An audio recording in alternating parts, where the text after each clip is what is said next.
De schepen liggen met de maximaal dikke touwen afgemeerd. Ja, en er is niks tegen bestand. Grote schepen zorgen voor flinke golven. In de haven van Walsoorde is dat goed te merken. Schepen raken op drift en veroorzaken veel schade. Nou, zoals u hier ziet ook, er zijn al touwen om elkaar gemaakt.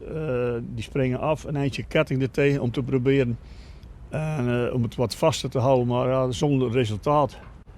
En dit is gewoon het gevolg van het snelle varen. Geen enkele instantie lijkt zich er echt om te bekommeren, terwijl het probleem zich al jaren voortsleept. Zeker 20 jaar, want vroeger waren de schepen 160 meter. En tegenwoordig variëren ze tussen de 400 en 275 meter. En alles wat daarboven komt, en dan niet alleen de afmeting, maar de gigantische snelheid boven de 14 knopen, heeft hier in de haven zoveel deining dat er eigenlijk onveilige situaties ontstaan. En ja, daar zeggen ze, we kunnen er niks aan doen. Het is de discipline van de loods.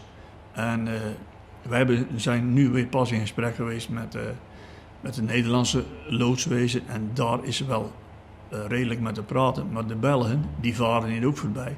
Maar die maken er een soort wedstrijdje van. Hoe kan ik zo snel mogelijk van Vlissingen naar Antwerpen varen? Om dat schip af te leveren en weer over te stappen op een nieuw schip. En dat is het probleem. En wat gebeurt er dan precies als die Nou, die schepen die worden 1,5, 2 meter, soms 3 meter achteruit getrokken, gezogen door de zuiging van het werk. En over wat voor schepen heb je het dan? Hoe groot zijn die? De zandschepen tussen de 80 en de 115 meter. En ook de jachtjes tussen 7 en 12, 13 meter. Die liggen allemaal met 4, 5 of 6 touwen afgemeerd. Ja, en er komt zoveel kracht op dat er niks tegen bestand is. Tegen die gigantische massa water die naar buiten wordt gezogen. En dan komt die op tij, komt dat weer terug. En dan komt het water dat een meter uit de haven is getrokken. En dan kom je, als een tsunami, komt dat terug de haven in. Ja, dan gebeurt er van allerlei rare dingen. De schepen die worden terug naar binnen geperst. Tegen de kademuren geperst. Heel veel touwen die sneuvelen vanwege de gigantische krachten die er bovenop komen om die schepen op hun plaats te houden. Dat levert toch ook wel heel veel schade op? Hè? Dat levert heel veel schade, net zowel aan de kademuur, aan de afmeerinstallatie, aan het remmingswerk, ook bij die schepen op zich. De dikke touwen waar de schepen mee afgemeerd zitten, dat zijn gigantische schadeposten. Hoe vaak gebeurt dit nou? Ja, dit kan dagelijks gebeuren. En vooral als het overdag een hoog tij is, dan liggen de schepen heel hard heen en weer te gaan.